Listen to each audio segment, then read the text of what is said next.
अगर बेसिकली देखें तो सेगमेंटेशन जो रहता है वो तीन कैटेगरी में होगा। एक एक्सटर्नल सेगमेंटेशन, एक इंटरनल,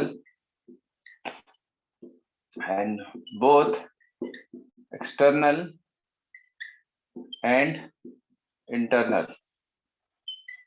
ठीक है, मतलब बाहर और अंदर दोनों से। अच्छा, हमारे में जो सेगमेंटेशन है वो किस टाइप से होता है? एक्सटर्नल, इंटरनल या दोनों? बोलो। हमारे में जो सेगमेंटेशन होता है वो किस टाइप से है? एक्सटर्नल, इंटरनल या दोनों? सर हमारे में नहीं होता सेगमेंटेशन। हमारे में सेगमेंटेशन नहीं होता है। किसके में होता है बेटा?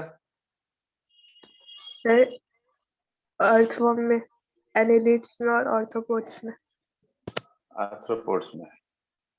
तो आर्थ्रोपोड्स में जो सेगमेंटेशन है वो कैसा होता है? एक्सटर्नल, इंटरनल या दोनों? एक्सटर्नल। और अर्थवर्म में? उसमें दोनों होता है। तो हमारे में सेगमेंटेशन नहीं होता है। बॉडी सेगमेंट्स में डिवाइडेड नहीं है। कॉर्डेट्स में आपको जनरली क्या मिलेगा? इंटरनल सेगमेंटेशन मिलेगा। ठीक है, कॉर्डेट्स में जनरली इंटरनल सेगमेंटेशन मिलेगा, एक्सटर्नल आर्थ्रोपोड्स में मिलेगा, एक्सटर्नल इंटरनल जो रहता है वो आपको एनालिट्स में मिलेगा। मतलब बॉडी बाहर और अंदर से दोनों से डिवाइडेड है। ठीक है, बाहर और अंदर दोनों, मतलब दोनों तरीके से वो डिवाइडेड है। ठीक है, और जनरली जो हम लोग पढ़ते हैं वो मेटामेरिक सेगमेंटेशन, जनरली जो क्वेश्चन भी आता है वो मेटामेरिक सेगमेंटेशन। तो जो मेटामेरिक सेगमेंटेशन होता है, मेटामेरिक सेगमेंटेशन, तो वो क्या होता है? जो एक्सटर्नल और इंटरनली दोनों साइड डिवाइडेड है। अब एक्सटर्नल और इंटरनल का मतलब क्या होता है? जैसे ये अर्थवॉर्म है, ये डिवाइडेड है। ठीक है, तो इसमें क्या कॉन्सेप्ट रहता है कि भाई बाहर से जो डिवीजन दिख रहा है वो अंदर भी होना चाहिए। बाहर से जो डिवीजन है वो अंदर भी होना चाहिए। मतलब बाहर जैसे दिखता है अर्थवॉर्म में रिंग लाइक स्ट्रक्चर, वो अंदर तक बॉडी को डिवाइड करता है। और अंदर में कुछ सेगमेंट्स में एक ही ऑर्गन अपने आप को रिपीट कर रहा है। जैसे कि अगर आप देखोगे तो नेफ्रिडिया, तो अगर आप देखोगे तो नेफ्रिडिया ऐसे यहाँ से यहाँ तक ऐसा, तो हर एक सेगमेंट में कुछ ऑर्गन रिपीट हो रहे हैं, है ना? तो अलग बहुत सारे ऑर्गन जो रहते हैं अलग अलग सेगमेंट्स में पाए जाते हैं। ठीक है, सब कंटिन्यूएशन में रहता है, ऐसा नहीं कि अलग अलग होंगे। तो कोई भी ऑर्गन जो है वो रिपीट होता है हर एक सेगमेंट में, क्योंकि अर्थवॉर्म का अगर आप डायग्राम देखोगे तो इंटरनली जो उसके जो विसरल ऑर्गन्स होते हैं, इंटरनल ऑर्गन्स होते हैं, वो एक नहीं बहुत सारे सेगमेंट्स के सीरीज में पाया जाता है। ठीक है, तो इसको हम एक्सटर्नल और इंटरनल सेगमेंटेशन बोलते हैं, और मेटामेरिक सेगमेंटेशन। और ये जो सेगमेंट्स होता है इसी को ही मेटामियर्स बोलते हैं। ठीक है, इसी को ही मेटामियर्स बोलते हैं। और अगर हम बात करें एक्सटर्नल सेगमेंटेशन की, लाइक आर्थ्रोपोडा, आर्थ्रोपोडा तो आर्थ्रोपोडा में अगर आप देखोगे तो बाहर में बस सेगमेंट रहेगा, सेगमेंटेशन सिर्फ बाहर में रहेगा। ठीक है, हेड दिखेगा, थोरैक्स दिखेगा, एब्डोमेन दिखेगा। तो ऐसे तीन पार्ट अगर देखोगे, तीन पार्ट, दो पार्ट, है ना? तो दो पार्ट, तीन पार्ट, अलग अलग टाइप के भी होते हैं आर्थ्रोपोड्स। तो उनके जैसे पार्ट्स देखोगे तो वो सिर्फ बाहर से दिख रहा है कि हाँ ये दो पार्ट है या तीन पार्ट है, लेकिन इंटरनली पूरा एक सीरीज होता है। ठीक है, वो डिवीजन अंदर तक नहीं जाता है। इसमें डिवीजन अंदर तक जाता है, और आर्थ्रोपोड में डिवीजन अंदर तक नहीं जाता है, वो सिर्फ बाहर ही बाहर दिखता है, इसलिए एक्सटर्नल। जैसे हमारी बात करें तो हमारे में बोन्स अलग अलग पार्ट्स, सेगमेंट्स। ठीक है, तो वो इंटरनल है, बाहर से नहीं दिखता है। ठीक है, क्लियर है? Yes sir.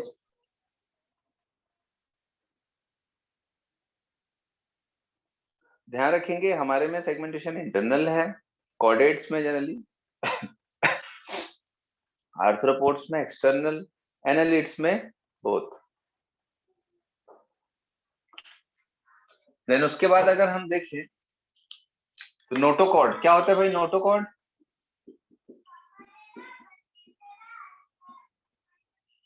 नोटोकॉर्ड क्या होता है? नोटोकॉर्ड क्या होता है बेटा? पढ़ के नहीं आए हो क्या? सर रॉड लाइक स्ट्रक्चर जो डॉर्सली प्रेजेंट रहता है। क्या इंपॉर्टेंस है उसका? और बॉडी शेप देता है। बॉडी को शेप देता है। और तो सर वो ना एम्ब्रियोनिक डेवलपमेंट में प्रेजेंट रहता है।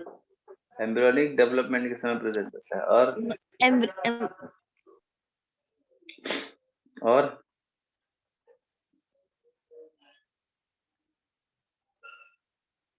क्या इंपॉर्टेंस है बेटा? अभी आपके में नोटोकॉर्ड है। अच्छा देखो, नोटोकॉर्ड के बेसिस पर ही एनिमल को दो पार्ट में डिवाइड करते हैं। एनिमल्स को दो पार्ट में डिवाइड करते हैं। एक होता है बेटा, अच्छा नोटोकॉर्ड जिसके में होता है उसको क्या बोलते हैं? जिसके में नोटोकॉर्ड होता है उसको क्या बोलते हैं? कॉर्डेट्स, है ना? कॉर्डेट्स। तो एनिमल दो पार्ट में डिवाइडेड है इसी के बेसिस पर, एक नॉन कॉर्डेट और एक कॉर्डेट्स।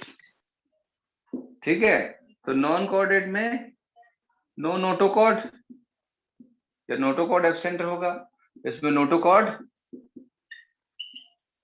प्रेजेंट होगा। चलो बताओ भाई पायल जायसवाल, आपके में नोटोकॉर्ड है क्या? नोटोकॉर्ड प्रेजेंट है? हनी बोलो भाई, नोटोकॉर्ड प्रेजेंट है क्या?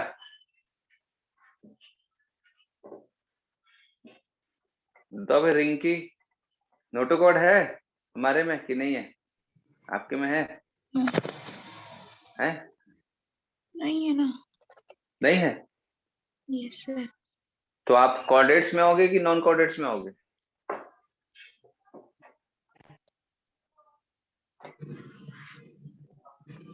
बोलो,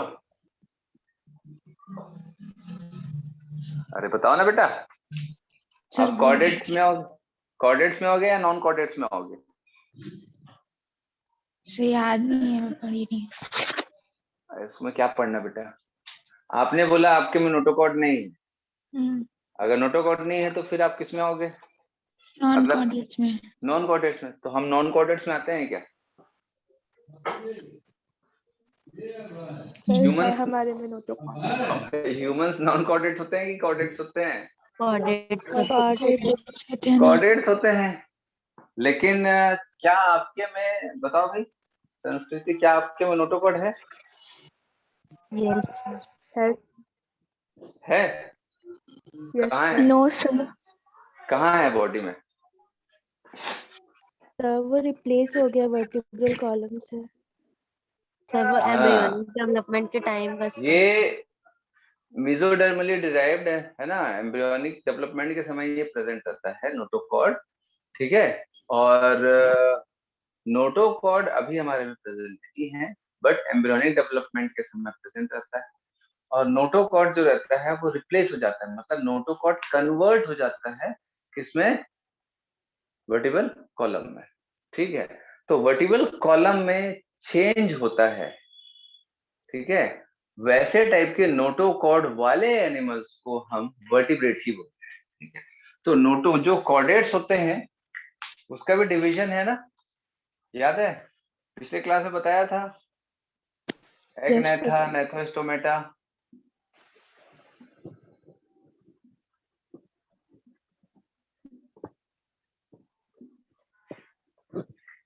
एक मिनट, आप लोगों को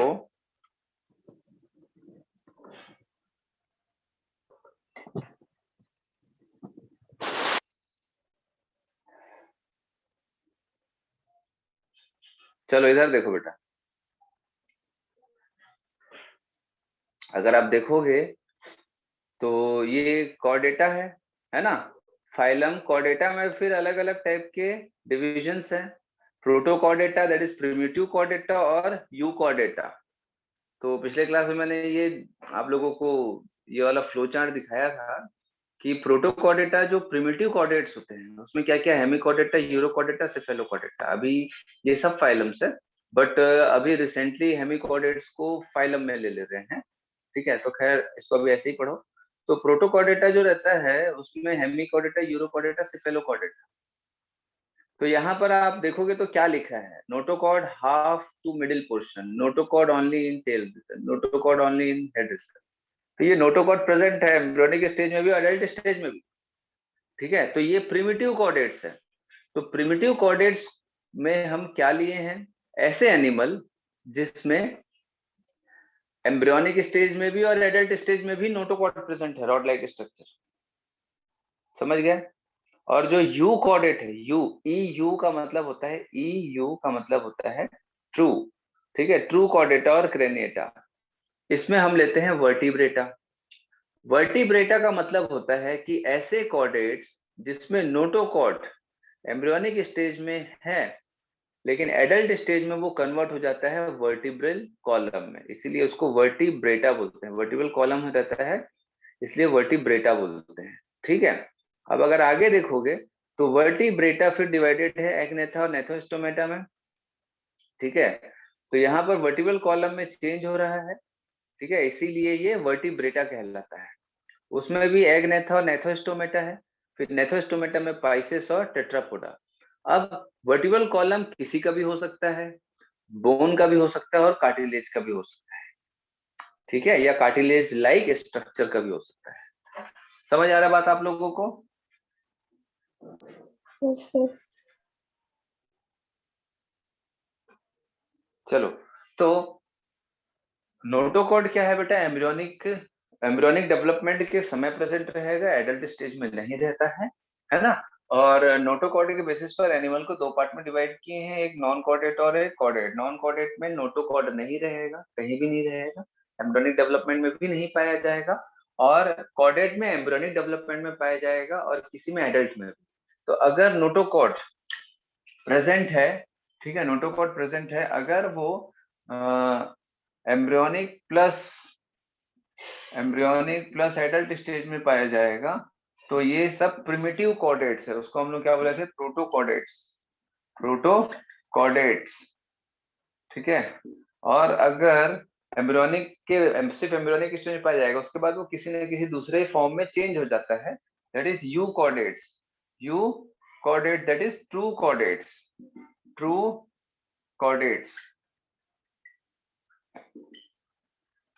कॉर्डेट्स जिसमें ये नोटोकॉर्ड जो रहता है वो चेंज हो जाएगा, चेंज इनटू वर्टिब्रल कॉलम, ठीक है।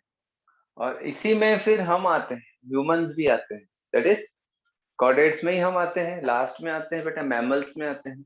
समझ आ रहा बात आप लोगों को? तो यू कॉर्डेट्स में क्या क्या आ जाएगा, यू कॉर्डेट्स में क्या क्या आ जाएगा, और वर्टिब्रेटा में क्या क्या आ जाएगा,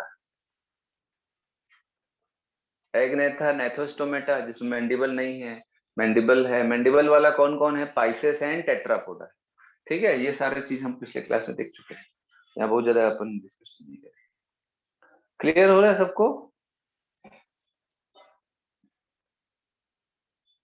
ठीक है भाई, है ना। तो ध्यान रखेंगे, तो नोटोकॉर्ड वाला जो नॉन कॉर्डेट्स जो रहता है, ये पॉरीफेरा से कहां तक होगा, porifera to echinodermata, porifera to echinodermata, ये सब ध्यान रखना बेटा। ये एनिमल किंगडम जो रहता है वो बहुत इजी है। टफ क्यों होता है, क्योंकि हम बेसिक चीजों को ध्यान नहीं रखते। मैं आपको बता रहा हूँ, एनिमल किंगडम से क्वेश्चन अच्छे आते हैं, 2-3 क्वेश्चन तो आते ही है ना, 3 क्वेश्चन मान के चलो, 3 क्वेश्चन में एक आध क्वेश्चन टफ बोलते हैं, बट वो अगर आपको एकदम ये सब बेसिक ज्ञान पता है तो आपसे तीनों बने, ठीक है। फैक्ट्स तो याद रखने ही है। तो नॉन कोऑर्डिनेट में आपका पॉरीफेरस से इकाइनोडर्मेटा तक आएगा, ठीक है। और कॉर्डेटा में कहां से कहां तक आएगा, पूरा हेमी कॉर्डेटा से लेकर के, अब हेमी कॉर्डेटा का मतलब होता है हाफ नोटोकॉर्ड प्रेजेंट है, तो नोटोकॉर्ड, ठीक है। तो हेमी कॉर्डेटा से लेकर के ह्यूमंस तक कॉर्डेट्स में आएगा।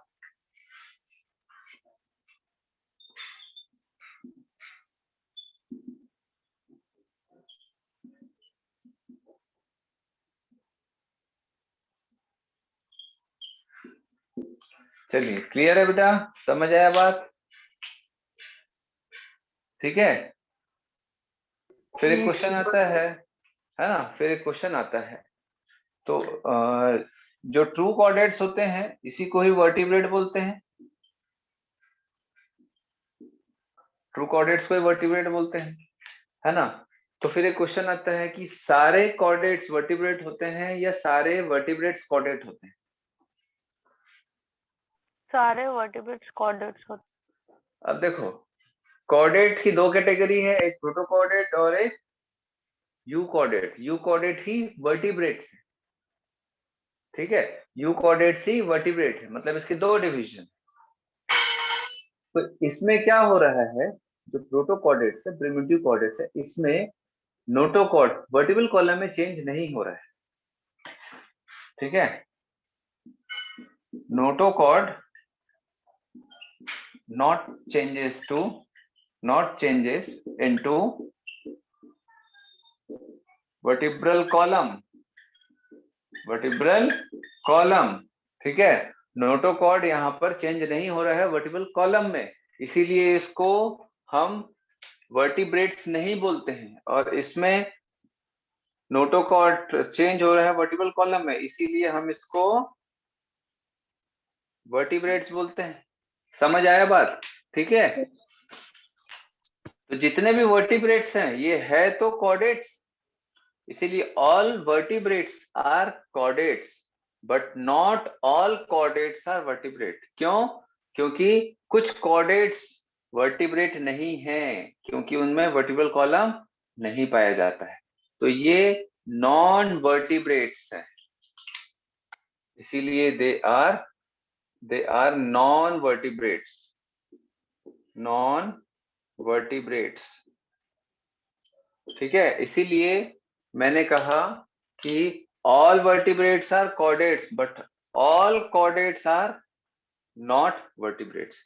सारे के सारे कॉर्डेट्स वर्टिब्रेट नहीं है, क्योंकि कुछ ये भी कॉर्डेट्स है, ये भी कॉर्डेट्स है, ये ऐसे कुछ कॉर्डेट्स होते हैं जो वर्टिब्रेट्स नहीं होते। समझ आया बात कि नहीं? Yes sir. क्लियर हो रहा है भाई आप लोगों को? ये बहुत इंपॉर्टेंट चीज है ना। स्टेटमेंट वाइज क्वेश्चन में आता है, एसर्शन रीजन में आएगा, एसर्शन रीजन में ही आता है, बहुत इंपॉर्टेंट है ये। एसर्शन रीजन में आपको यही सारी चीज पूछेगा, आपसे पूछ दिया कि भाई ऑल वर्टिब्रेट्स आर कॉर्डेट्स या ऑल कॉर्डेट्स आर वर्टिब्रेट्स, इस टाइप का सब दे दिया है ना, ए और बी। देन उसके बाद आपको और दे देगा कि फिर रीजन दे देगा, reason some chordates are also a non-vertebrates, some chordates are vertebrates। तो इन दोनों में से कौन सा रीजन सही है और कौन सा एसर्शन सही है ना। चार ऑप्शन दे देगा, एसर्शन और रीजन, और बोलेगा कि कितना सही कितना गलत है, तब तो फिर धसक जाओगे यहाँ, ठीक है। तो ये क्वेश्चन कई बार आया है, एम्स में भी आता था, ठीक है, और नीट में भी आया है। तो ध्यान रखना कि कुछ कॉर्डेट्स नॉन वर्टिब्रेट्स भी होते हैं। अब आप लोग बोलोगे कि सर इनवर्टिब्रेट या नॉन वर्टिब्रेट तो पॉरीफेरा से लेकर के इकाइनोडर्मिटा तक के होता है। बोलो सही बोल रहा हूँ कि गलत बोल रहा हूँ?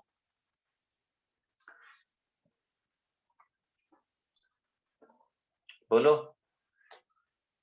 मैंने बोला नॉन वर्टिब्रेट्स कहां से कहां, पॉरीफेरा से इकाइनोडर्मिटा तक होते हैं। सही है या गलत है? Yes, sir. सही है. गलत है। मैंने बोला नॉन कॉर्डेट यहां से यहां तक होते हैं, मैंने नॉन वर्टिब्रेट की बात ही नहीं की है। नॉन वर्टिब्रेट वो होंगे जिसमें वर्टिबल कॉलम नहीं होगा, जिसमें वर्टिबल कॉलम नहीं होगा। तो बेटा आप यहां तक के नॉन वर्टिब्रेट देखो ना, लिखा हो तो आप पॉरीफेरा से इकाइनोडर्मिटा और ये जो प्रोटोकॉर्डेट्स हैं वो भी नॉन वर्टिब्रेट्स हैं, ठीक है। Yes sir. समझ आ रहा बात? Yes sir. वर्टिब्रेट से पहले तक सब नॉन वर्टिब्रेट्स हैं, जिसमें वर्टिबल कॉलम नहीं पाया जाएगा वो सब नॉन वर्टिब्रेट्स है, ठीक है। लेकिन आपसे बोला जाए नॉन कॉर्डेट कहां तक के है, तो यहां तक के है, क्योंकि कॉर्डेट्स तो ये है ये भी कॉर्डेटा है, ये भी कॉर्डेटा है, लेकिन इन दोनों में से सिर्फ यही वर्टिब्रेट है, ये नॉन वर्टिब्रेट्स। क्लियर हो रहा है? चलो अब हटा देते हैं इसको हम लोग। देन उसके बाद कुछ 2-4 एक्स्ट्रा पॉइंट्स है जो आगे आपके काम आएगी। अच्छा, मैंने जो आप लोगों को बेसिक का एक भेजा है ना नोट्स, एनिमल क्लासिफिकेशन का नोट्स भेजा है बेसिक वाला,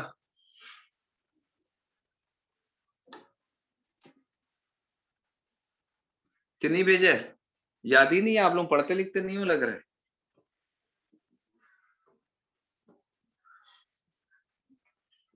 किससे सिलेक्शन लोगे भाई? सर नहीं भेजो। नहीं भेजा हूं? ठीक है।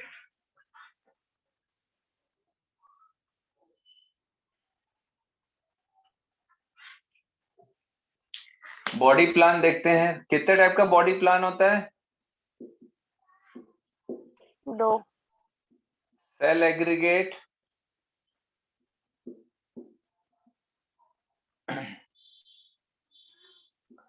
ब्लाइंड सैक बॉडी प्लान, और ट्यूब विथ इन ट्यूब। पहले आ चुका है question, tube within tube body plan, tube within tube body plan. ठीक है। सेल एग्रीगेट बॉडी प्लान का मतलब होता है कि सेल इकट्ठा होकर के एक बॉडी बना रही है, सेल इकट्ठा होकर के एक बॉडी बना रही है। एग्जांपल में porifera. Blind sac body plan का मतलब होता है कि एक ऐसी गुफा जिसका अंत नहीं है, ब्लॉक है, बस एक ही शुरुआत है और वहीं से जाना है और वहीं से आना है। तो ये किसमें होता है बेटा? ब्लाइंड सैक का मतलब होता है अंधा, मतलब एक मतलब एक ट्यूब जो कि एक ही ओपनिंग वाला होता है, आगे जाएंगे तो ब्लाइंड होता है, मतलब क्लोज्ड होता है। ठीक है। तो ये जनरली इनकम्प्लीट डाइजेस्टिव सिस्टम में रहेगा, इनकम्प्लीट डाइजेस्टिव सिस्टम में रहेगा। इसमें इनकम्प्लीट डाइजेस्टिव सिस्टम एग्जांपल क्या होगा? इनकम्प्लीट डाइजेस्टिव सिस्टम एग्जांपल क्या होगा? मीडिएरिया। आरटीएल मेंथिस तक। हाँ, सिलेंट्रेट से प्लेटिहेलमिन्थस तक। हम लोगों ने देखा था ना प्लेटिहेलमिन्थस में इनकम्प्लीट डाइजेस्टिव सिस्टम। ठीक है। एब्सेंट भी होता है। ट्यूब विथ इन ट्यूब का मतलब होता है complete digestive system, complete digestive system. ठीक है। तो कंप्लीट डाइजेस्टिव सिस्टम में क्या कॉन्सेप्ट रहता है कि ये एक माउथ है और ये एक एनस है। ठीक है। तो ये एक ओपनिंग है, यहां से अंदर गए और ये दूसरे ओपनिंग से निकल गए। ठीक है। तो भैया ये क्या एलिमेंट्री कैनाल है, ये एलिमेंट्री कैनाल है, ये एलिमेंट्री कैनाल है। ठीक है। तो एलिमेंट्री कैनाल भाई किसके अंदर है? बॉडी के अंदर है। तो अब मैं बात करूंगा, ये बॉडी है, ये एक बॉडी है,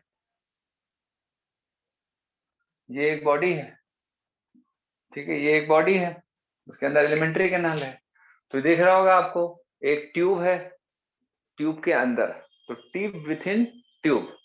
ठीक है। Tube within tube body plan. इसका एग्जांपल प्लेटिहेलमिन्थस के बाद सब निमेटोडा से लेकर के पूरा कॉर्डेटा तक। ठीक है।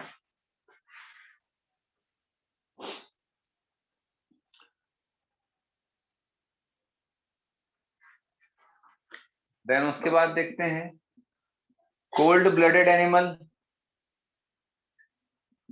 और क्या बोलते हैं इसको कोल्ड ब्लडेड एनिमल्स को? पोइकिलोथर्मस। पोइकिलोथर्मल बोलते हैं।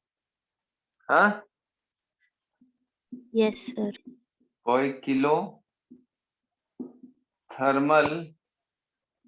एनिमल्स, ये सब वर्ड आगे आएगा, बिना इसके आप लोग बस रटोगे, है ना। इसको अभी अपन थोड़ा थोड़ा देख लेते हैं, याद कर लेते हैं, आगे सब अपने को काफी इजी हो जाता है पढ़ने में से। कोल्ड ब्लडेड एनिमल क्या होते हैं बेटा? ऐसे एनिमल जो अपने बॉडी के टेम्परेचर को कांस्टेंट नहीं रख पाते, ठीक है। बाहर ठंडा होगा तो बॉडी ठंडी हो जाएगी, बाहर गर्म होगा तो बॉडी गर्म हो जाएगी, ठीक है। तो इनवर्टिब्रेट्स से लेकर के कहां तक बोलो, reptiles, रेप्टाइल्स तक, ठीक है। देन वार्म ब्लडेड एनिमल और हॉट ब्लडेड एनिमल, इसको क्या बोलते हैं? होम्योथर्मल। क्या बोलते हैं? homeothermal, homeothermal. होम्योथर्मल, ये सब नाम ध्यान रखना भैया, सब आता है एग्जाम में। एग्जाम्पल दो ही याद है रखना है हमको, birds and and mammals, mammals, बस। अब इसके बर्ड्स और मैमल को छोड़ के बाकी सब कोल्ड ब्लडेड है, ठीक है, ध्यान रखना। तो आपको मेनली यही ध्यान रखना है, बस यही ध्यान रखना है, बाकी कुछ एग्जाम्पल याद नहीं रखना। बर्ड्स और मैमल के अलावा जितने हैं सब पोइकिलोथर्मल या कोल्ड ब्लडेड, ठीक है। क्लियर हो रहा है?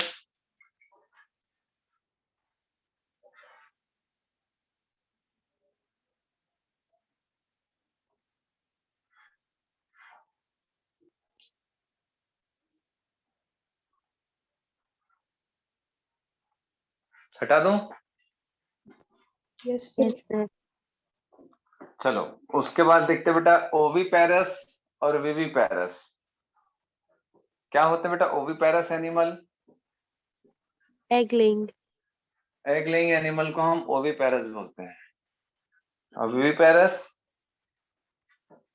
जो नॉन एग लेइंग होते हैं। बताओ विविपेरस क्या होगा?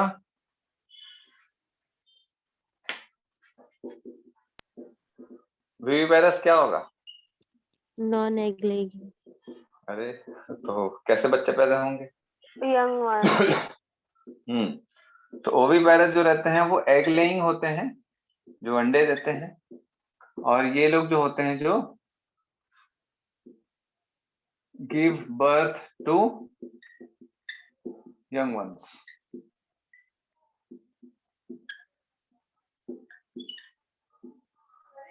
तो बताओ विविपेरस में कौन कौन आएगा? rabbits और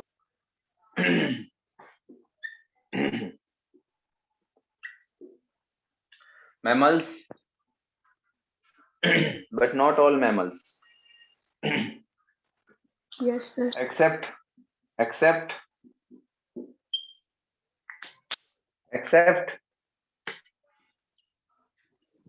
duckbill platypus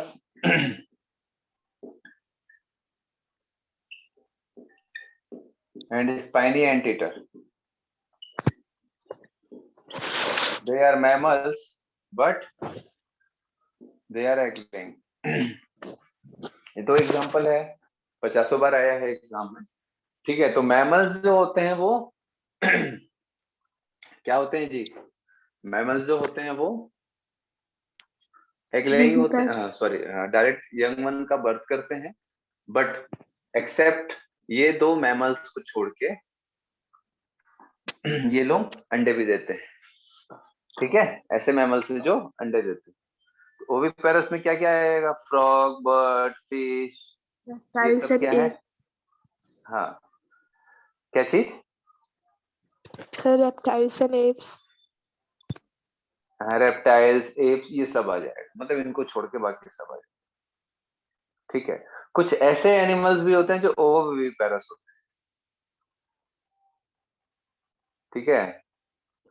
कुछ एनिमल्स होते हैं जो डायरेक्ट यंग वन का बर्थ करते हैं। शार्क हो गया, ठीक है। शार्क अंडे नहीं देते, मालूम है आपको। कुछ स्नेक्स हो गए, शार्क एंड कुछ स्नेक्स जो होते हैं वो ओविपेरस होते हैं। ओविपेरस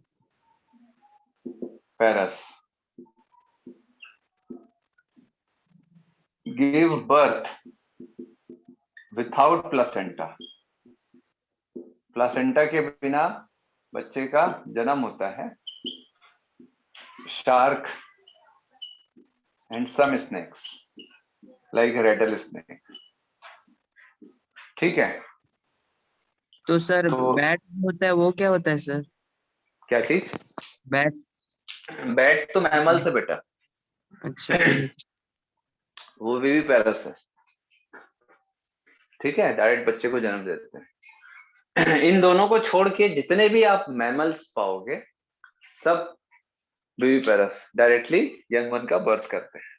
ठीक है, ठीक। चलो, तो शार्क जो है वो एग नहीं देते हैं, ध्यान रखना, डायरेक्ट यंग वन का बर्थ करते हैं मोस्ट ऑफ द, और जो भी कार्टिलेजिनस मैमल्स और जो कार्टिलेजिनस जो फिश होते हैं, कुछ स्नेक्स होते हैं वो भी एग नहीं देते हैं। आप लोगों ने देखा होगा डायरेक्ट बच्चों का बर्थ होता है स्नेक्स के द्वारा, बट वो लोग प्योर विविपेरस नहीं होते हैं। चलो, देन उसके बाद हम लोग देखेंगे फर्टिलाइजेशन।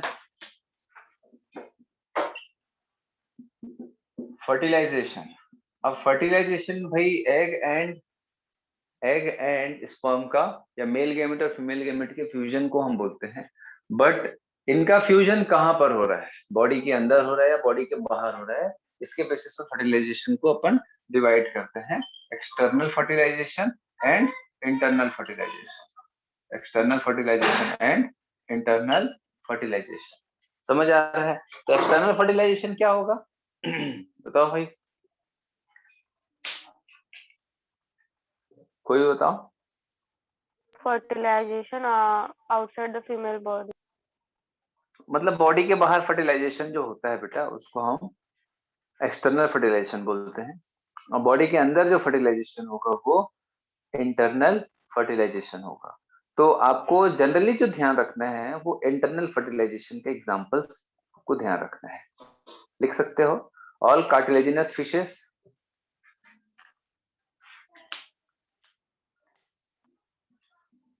ऑल कार्टिलेजिनस ये सब मैं इसलिए करा रहा हूं क्योंकि एनिमल किंगडम में मेनली जो क्वेश्चन टफ होते हैं वो इसीलिए होते हैं क्योंकि आपको पॉरीफेरा से लेकर के मैमल्स तक के बीच में बहुत सारे एनिमल के फीचर्स को जोड़ करके क्वेश्चन पूछा जाता है। ठीक है, तो ऑल कार्टिलेजिनस फिशेस हो गया, एम्फीबिया हो गया। एम्फीबिया में होता है क्या फर्टिलाइजेशन एक्सटर्नल या इंटरनल? सर इंटरनल होता है ना? इंटरनल होता है, यस सर। ठीक है। और उसके बाद रेप्टाइल्स, देन उसके बाद बर्ड्स, मैमल। मैमल्स।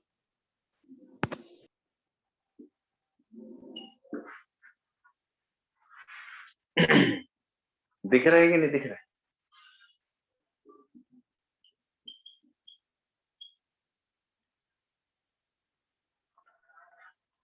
कितना बेसिक है, इसको ध्यान रखना है। और कहीं कहीं पर आपको इंटरनल फर्टिलाइजेशन जरूरत है, इनवर्टिब्रेट्स में भी मिलेगा। कुछ इनवर्टिब्रेट में भी आपको इंटरनल फर्टिलाइजेशन मिलेगा।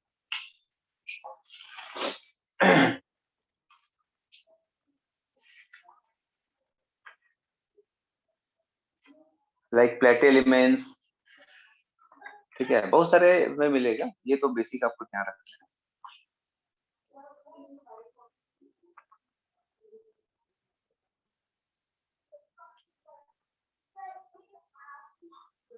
प्लेटी एलिमेंट्स, निमेटी एलिमेंट्स, ठीक है। एनालिडा में थोड़ा सा ऑप्शनल रहता है ना। आर्थ्रोपोड में मिलेगा आपको इंटरनल, मोलस्का।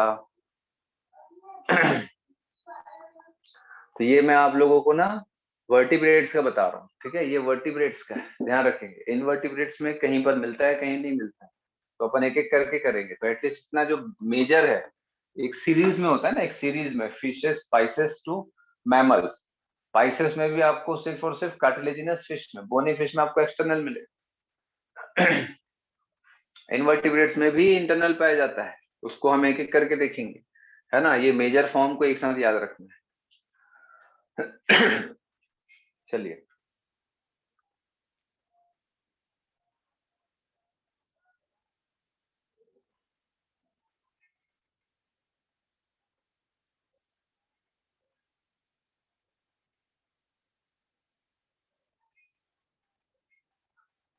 हो गया, हटा दूं? Yes sir. चलिए,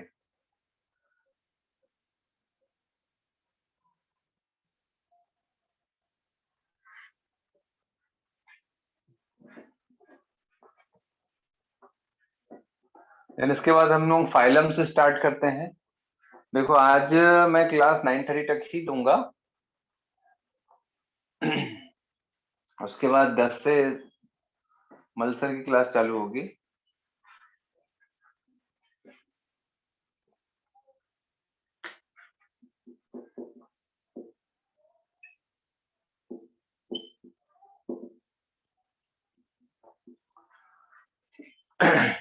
फाइलम पॉरीफेरा। अब पॉरीफेरा क्यों बोलते हैं? क्योंकि इसके पूरे बॉडी में क्या रहता है? पोर्स।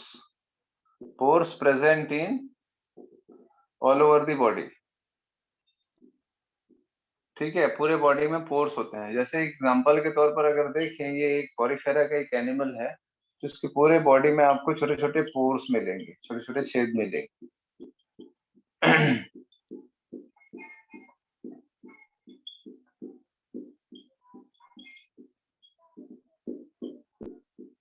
ठीक है, ऐसा। तो ये जो पोर्स होते हैं, ये जो पोर्स होते हैं, उसको हम लोग क्या बोलते हैं? क्या बोलते हैं? ऑस्टिया। ऑस्टिया। ठीक है, ऑस्टिया। ये जो पोर्स होते हैं छोटे छोटे, इसलिए इसको ऑस्टिया बोलते हैं। पॉरीफेरा को स्पॉन्जेस भी बोला जाता है। पॉरीफेरा को स्पॉन्जेस भी बोला जाता है, क्योंकि इसकी बॉडी स्पॉन्ज के जैसे होती है। ठीक है, मतलब छेद होता है ना। स्पॉन्ज मेनली क्या होता है? कंप्रेसिबल होता है, और उसमें बहुत सारे छोटे छोटे छेद होते हैं, पोर्स होते हैं, इसीलिए उसको स्पॉन्ज बोला जाता है। जैसे नॉर्मली स्पॉन्ज होता है, आप लोग देखोगे करता है, स्पॉन्ज होता है। ठीक है, अंदर बहुत सारे पोर्स होते हैं। तो ये जो एनिमल है, इसमें बहुत सारे जो पोर्स होते हैं ऑल ओवर द बॉडी, उसको क्या बोलते हैं? ऑस्टिया। अच्छा, आप लोगों ने कभी ऐसा जो देखा होगा बेटा, कि जो डस्टबिन होता है, डस्टबिन, तो ये डस्टबिन जिसमें बहुत सारे छोटे छोटे छेद होते हैं, स्टील का जो डस्टबिन होता है, आप लोगों ने देखा होगा मॉल वगैरह में, ऊपर से जो एक ओपनिंग होता है, ढक्कन रहता है ऊपर, नीचे से बेस क्लोज रहता है, एक साइड बस ओपन होता है, और चारों तरफ जो स्टील का जो कंटेनर है, वो चारों तरफ से उसमें छेद होता है। देखे हो आप लोग कभी? क्यों भाई? यस। तो मान के चलो कि वो स्पॉन्ज है ना। तो उसमें जो छोटे छोटे छेद हैं, दे आर ऑस्टिया। तो वहां से कोई भी चीज अंदर जाएगा, फिर अगर आप देखोगे तो इसके अंदर तो जो कंटेनर है, इस कंटेनर के अंदर आपको कुछ खाली जगह मिलता है। कंटेनर के अंदर खाली जगह मिलता है। ठीक है, तो इमेजिन करो कि ये कंटेनर है, तो वाटर जो रहता है, वाटर जो रहता है, ये इस कंटेनर के अंदर जाएगा इस छेद से। ये वाटर है, वाटर जो रहता है इस ऑस्टिया से अंदर जाएगा। ठीक है, अंदर कहाँ जाएगा? तो खाली जगह में जाएगा, है ना। जो एक खाली स्पेस है इसके अंदर, वहां से फिर पूरा वाटर ऐसा बाहर निकलेगा, वाटर बाहर निकलेगा। तो ये जो बाहर निकल रहा है, इस स्ट्रक्चर को क्या बोलते हैं? ऑस्क्यूलम। ठीक है, तो ऑस्टिया से अंदर जाएगा और ऑस्कुलम से बाहर निकलेगा। तो जो खाली जगह है, वो क्या है बेटा? खाली जगह एक कैविटी है। खाली जगह क्या है? एक कैविटी है। ठीक है, तो कैविटी को हम सिलोम बोलते हैं, या seal word, COEL, seal word use करते हैं। क्या यहाँ पर सिलोम होता है? ट्रू सिलोम होता है? अरे भैया, पॉरीफेरा में सिलोम पाया जाता है क्या? No sir.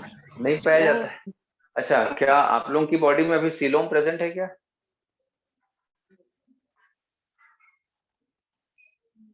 बताओ भाई। रीना, याशिका, यस। सीलोम है आप लोगों की बॉडी में अभी? बोला भाई शशांक, राजीव, क्या आप लोगों की बॉडी में अभी सीलोम प्रेजेंट है? नहीं है? कि सीलोमेट हो आप लोग? है सर, है? प्रेजेंट है सर। प्रेजेंट ये है? सब प्रेजेंट है। प्रेजेंट है। बताओ भाई Rinki, Nazia, yes sir present है। नाजिया प्रेजेंट होता है। प्रेजेंट है। और कौन बताएगा किसके इसके हिसाब से प्रेजेंट है? हाथ उठाओ। सर नहीं present, sir embryonic development present रहता है। बेटा सीलोम जो रहता है वो एम्ब्रियोनिक डेवलपमेंट के समय रहता है, अभी नहीं प्रेजेंट है हमारे। ठीक है, अभी नहीं प्रेजेंट है। मैंने अगर मैं आपको बोलूं कि मैमल्स में होते हैं क्या, तो हाँ, बट अभी अभी मैं बोला, अभी आप लोगों के में प्रेजेंट है क्या बोला, मतलब एडल्ट स्टेज में। एडल्ट स्टेज में सीलोम नहीं पाया जाता है।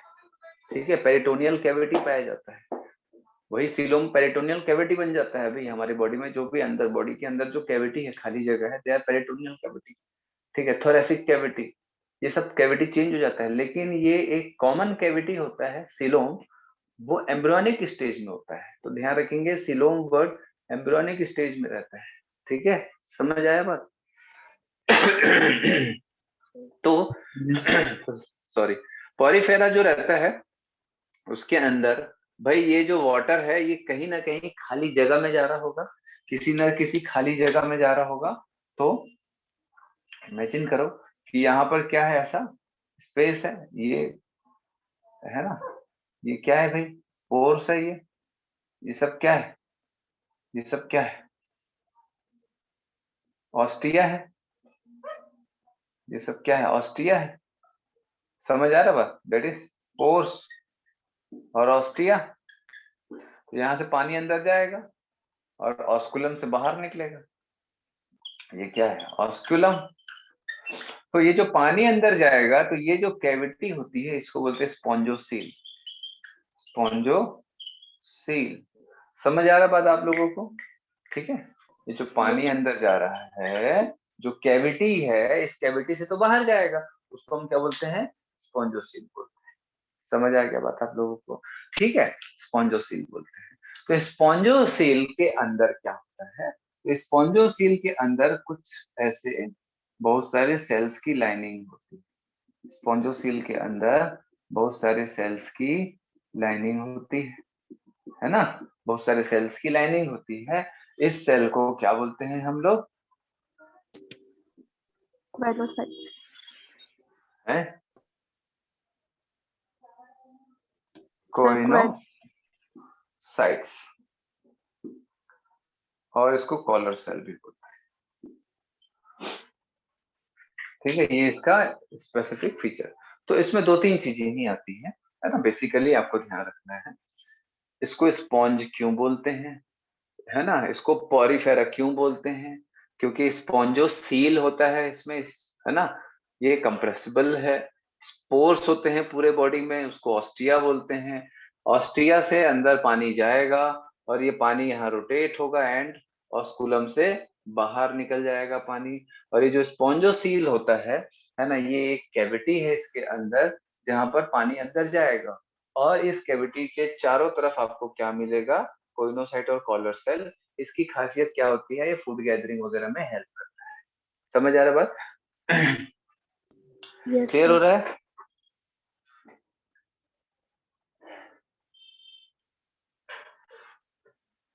पूरा का पूरा जो स्पॉन्जोसील है ये किससे लाइंड है, कोइनोसाइट से। ये क्वेश्चन कई बार आता है।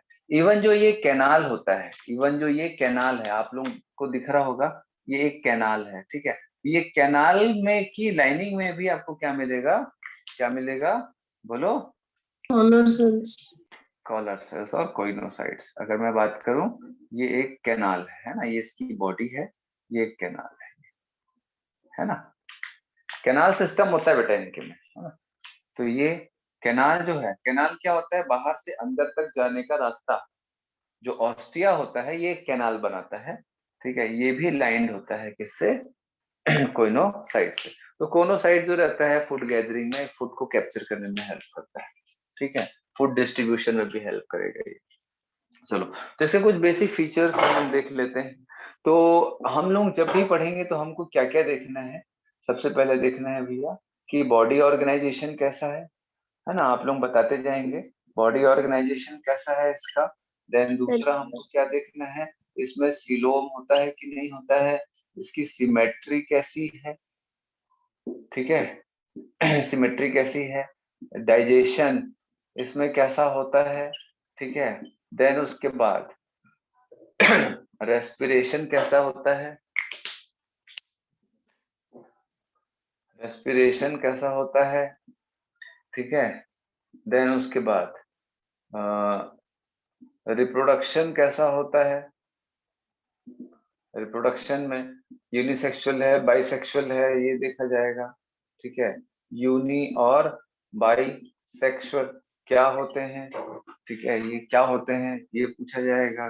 फर्टिलाइजेशन इंटरनल होगा या एक्सटर्नल होगा ये पूछा जाता है। डेवलपमेंट जो रहता है वो डायरेक्ट होता है इनडायरेक्ट होता है, ये सारी चीजें पूछी जाती है, ठीक है। तो हम लोगों ने और इसके कुछ स्पेशल फीचर्स जो बाकी किसी में नहीं मिलेगा, ठीक है। तो स्पेशल फीचर जो बाकी किसी में नहीं मिलेगा, तो बताओ इसका बॉडी ऑर्गेनाइजेशन कैसे होता है? सेल्यूलर, सेलुलर और cell aggregate, cellular level of organization. Coelom और no, coelom symmetry asymmetrical, symmetry, सिमेट्री भी नहीं होती है इसकी, है ना, नो सीलोम नो सिमेट्री। और क्या देखे थे हम लोग? डाइजेशन, इसमें डाइजेशन कैसे होता है, एक्स्ट्रा सेलुलर या इंट्रासेलुलर? इंट्रासेल्यूलर, इंट्रासेलुलर डाइजेशन होता है। अच्छा, मैं आप इस यही से एक सवाल हमेशा पूछता हूँ बच्चों से। चलो बताओ भाई माया, हमारे बॉडी में डाइजेशन, फूड का डाइजेशन एक्स्ट्रा सेलुलर होता है या इंट्रा सेलुलर होता है?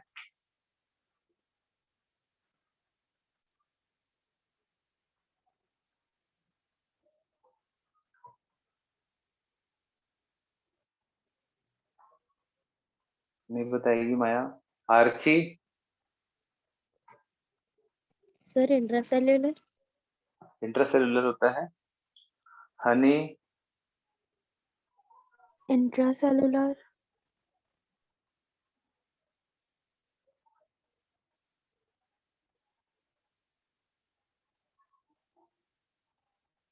Rajiv? Sir intra. Payal? Sir intracellular.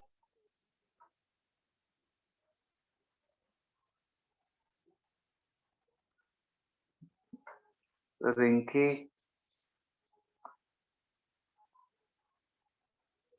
sir extracellular, Shashank?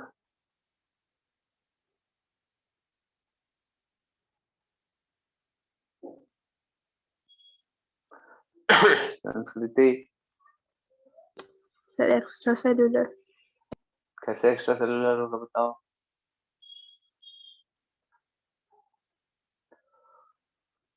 Sir क्योंकि सेल के अंदर में नहीं होता डाइजेशन, हमारा बाहर होता है एलिमेंट्री कैनल में।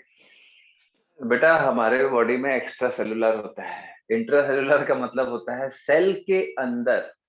हमारा डाइजेशन जो है वो एलिमेंट्री कैनाल में हो रहा है, जैसे माउथ में हो रहा है, स्टमक में हो रहा है, स्मॉल इंटेस्टाइन में हो रहा है। तो ये माउथ, स्टमक, स्मॉल इंटेस्टाइन कोई सेल नहीं है, ये एक ऑर्गन है, वो एक सेल नहीं है, ठीक है। तो ये एक ऑर्गन के अंदर हो रहा है, एक स्पेस में, खाली जगह में। समझ आ रहा है बात? जैसे ओरल कैविटी हो गया, स्टमक हो गया, है ना, गैस्ट्रिक कैविटी, इंटेस्टाइनल कैविटी हो गया, ये सब खाली जगह में हो रहा है। तो ये एक्स्ट्रा सेलुलर। इंट्रा सेलुलर का मतलब होता है सेल के अंदर फूड का डाइजेशन, ठीक है। और आप लोग सोचोगे कि सर वो जो ग्लूकोज जो टूट रहा था सेल के अंदर हमारी बॉडी में, वो कैसे? प्रोटोस्टोमी ड्यूटेरोस्टोमी अलग चीज है बेटा। तो हमारे बॉडी में जो सेल के अंदर जो ग्लूकोज का ब्रेकडाउन हो रहा था वो डाइजेशन नहीं होता है, वो सेलुलर रेस्पिरेशन कहलाता है। ठीक है, तो इंट्रासेलुलर का मतलब होता है सेल के अंदर, क्योंकि इसमें कोई ऑर्गेन नहीं है। ठीक है, प्रोटोस्टोमी ड्यूटेरोस्टोमी क्या होता है बेटा कि अगर माउथ पहले बनेगा एनस से पहले तो वो प्रोटोस्टोमी कहलाता है। किसी ने सवाल पूछा। ड्यूटेरोस्टोमी वो होता है जिसमें एनस पहले बनेगा माउथ बाद में बनेगा, तो वो ड्यूटेरोस्टोमिक एनिमल कहलाता है। ह्यूमंस जो होते हैं, जो कॉर्डेट्स होते हैं, वो ड्यूटेरोस्टोमी होते हैं। ड्यूटेरोस्टोमी मतलब एनस पहले बनता है देन बाद में माउथ बनता है हमारी बॉडी। ठीक है, चलो रेस्पिरेशन कैसे होगा भाई? बॉडी सरफेस है ना, बॉडी सरफेस मतलब इसका जो बॉडी का सरफेस है वो हर एक सेल वाटर से ऑक्सीजन इनटेक कर लेगा, डिफ्यूज कर लेगा डायरेक्टली। रिप्रोडक्शन यूनिसेक्सुअल होते हैं, बाइसेक्सुअल होते हैं? दे आर बाइसेक्सुअल और हर्माफ्रोडाइट। ठीक है, दे आर बाइसेक्सुअल और हर्माफ्रोडाइट। हर्माफ्रोडाइट। ठीक है, फर्टिलाइजेशन कैसे होगा? एक्सटर्नल होगा इंटरनल होगा? ये पूछता है। ठीक है, कैसे होगा? इंटरनल होगा। इंटरनल होगा।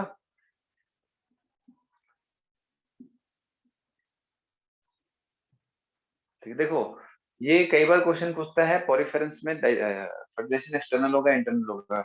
क्यों पूछता है? क्योंकि हम जनरली सोचते हैं कि जो हायर एनिमल्स होते हैं उसमें internal fertilisation, most of the higher animals में इंटरनल फर्टिलाइजेशन होता है, लेकिन ये सबसे शुरुआती एनिमल है फिर भी इसमें इंटरनल फर्टिलाइजेशन होता है।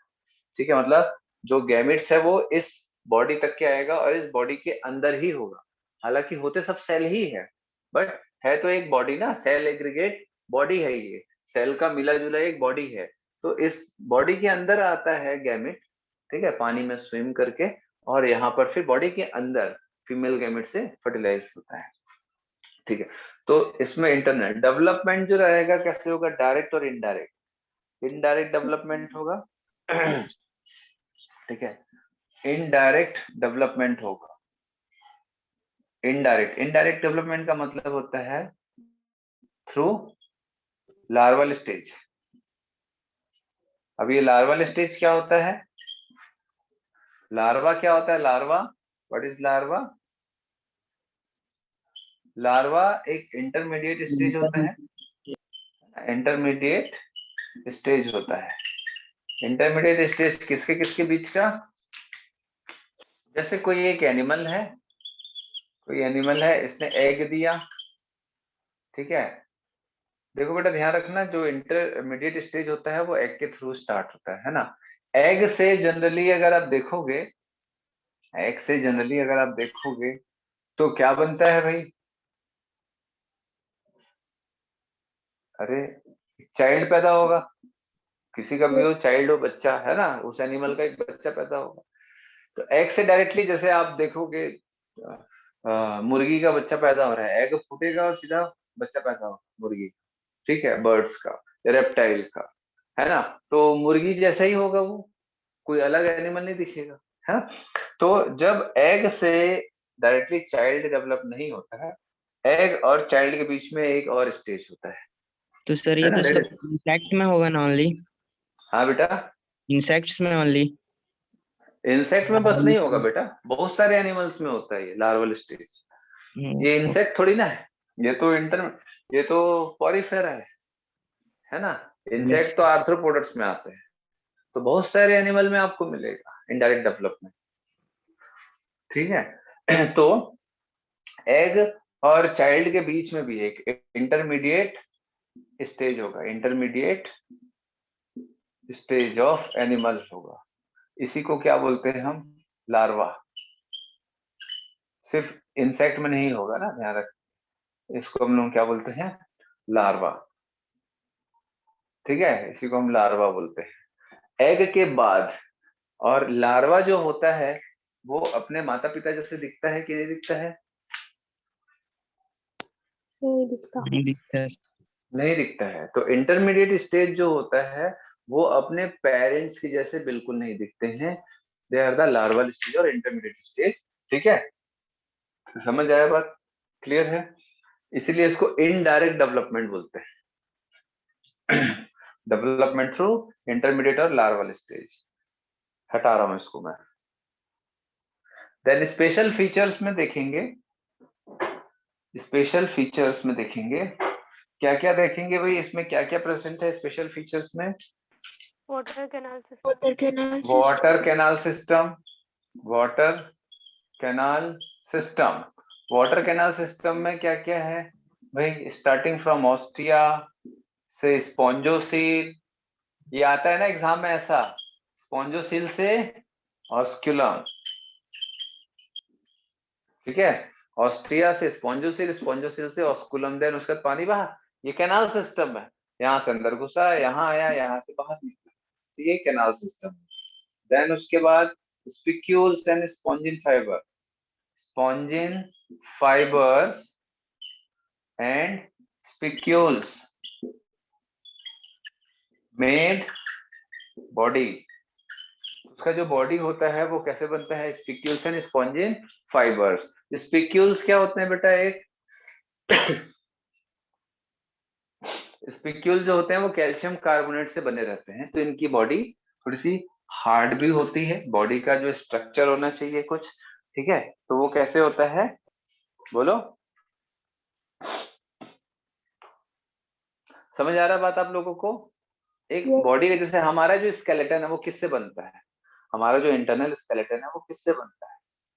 सर क्या है हमारा जो इंटरनल स्केलेटन है वो किससे बनता है?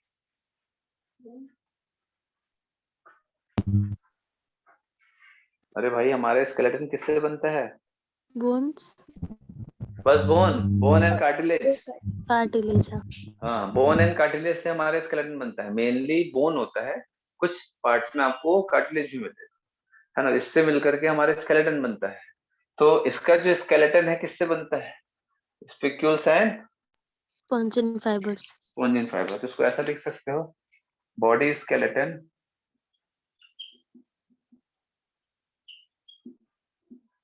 Made by spongin fibre and spicules. Spicule जो होता है वो कैल्शियम कार्बोनेट से बनता है। सॉरी। देन उसके बाद और क्या देखेंगे इसमें स्पेशल फीचर? कोइनोसाइट, कोइनोसाइट्स और कॉलर सेल। ठीक है, कोइनोसाइट्स और कॉलर सेल्स। क्लियर बेटा? Yes, sir. ठीक है, बस। तो अब मैंने आपको ये तीन चीजें क्यों बताई हैं? क्योंकि वाटर कैनाल सिस्टम आपको और किसी एनिमल में नहीं मिलेगा। ठीक है, इसका जो बॉडी स्केलेटन है इसमें स्पॉन्जिन फाइबर एंड स्पिक्यूल्स आपको दूसरे एनिमल में नहीं मिलेगा। कोइनोसाइट जो स्पेशल सेल होता है वो भी आपको किसी दूसरे सेल में नहीं मिलेगा। तो ये सारे बेसिक फीचर एग्जाम में क्वेश्चन जो आता है ना उसका पैटर्न यही है। एनिमल किंगडम थोड़ा सा लोगों के लिए नॉन इंटरेस्टिंग या थोड़ा टफ पार्ट इसलिए भी हो जाता है, लोग इन दोनों को सेपरेट करके नहीं पढ़ते हैं। तो हमको हर एक फाइलम में 2 से 3, बस हर एक फाइलम में 2 से 3 उसके स्पेशल फीचर्स को अपने को ध्यान रखना है, स्पेशल कैरेक्टर्स को ध्यान रखना है, बस। उसके अलावा बाकी चीजें आपको किसी न किसी के साथ मिलेगी। ठीक है, जैसे सेलुलर है, ठीक है, आपको सेलुलर ये समझ आ गया होगा। सिलोम है, सिमेट्री है, ये भी किसी के साथ में पार्टिसिपेट करता है। सिमेट्री, एसिमेट्री और भी दूसरे एनिमल्स में पाए जाते हैं। डाइजेशन इंट्रासेलुलर और भी दूसरे एनिमल में इंट्रासेलुलर होता है। रेस्पिरेशन बॉडी सरफेस के थ्रू और भी एनिमल में। रिप्रोडक्शन बाइसेक्सुअल एनिमल और भी दूसरे एनिमल्स होते हैं। इंटरनल फर्टिलाइजेशन और भी दूसरे एनिमल्स में होता है। इवन हमारे बॉडी में भी इंटरनल फर्टिलाइजेशन होता है। Development indirectly that is larva के थ्रू और भी दूसरे एनिमल में होता है। तो जितने फीचर है, मैक्सिमम फीचर जो रहते हैं वो दूसरे एनिमल के साथ भी शेयर होता है। भाई जैसे अब मैंने आप लोगों से कुछ कुछ क्वेश्चन पूछा था कि कौन कौन से एनिमल जो हैं वो बाय क्या बोलते हैं जिसमें सिमेट्री एक जैसी होगी, है ना, और सिलोम एक जैसा होगा, ऐसा करके मैं कुछ कुछ क्वेश्चन दिया था। ठीक है, तो कौन कौन से एनिमल है या कुछ डिफरेंट एनिमल के नाम दे करके उसके फीचर्स हम पूछते हैं कि भाई कितने सारे फीचर्स कॉमन है इन सारे में। याद आ रहा है आप लोगों को? टेस्ट आप लोगों ने दिया होगा अगर तो कुल मिलाकर के जो जनरल बेसिक फीचर्स होते हैं वो एक से ज्यादा एनिमल शेयर करते हैं। जैसे फॉर एग्जांपल रेडियल सिमेट्री आपको बहुत सारे एनिमल में मिलेगा, ठीक है। बायलेटरल सिमेट्री तो मैक्सिमम पूरा का पूरा बायलेटरल सिमेट्री ही होता है। तो ये क्या है, ये एक फीचर है जो बहुत सारे एनिमल शेयर कर रहे हैं, लेकिन कुछ ऐसे फीचर होते हैं जो वही एनिमल के पास होता है। समझ आ रहा है आप लोगों को कैसे अपने को पढ़ना है ये चैप्टर को? ठीक है ना? तो बहुत इजी हो जाता है बेटा ये। तो ये बस ध्यान रखना है आपको, बाकी ये सब तो धीरे धीरे याद हो जाता है। क्लियर है? चलो, तो मैं इसको अभी क्लास एंड कर रहा हूँ।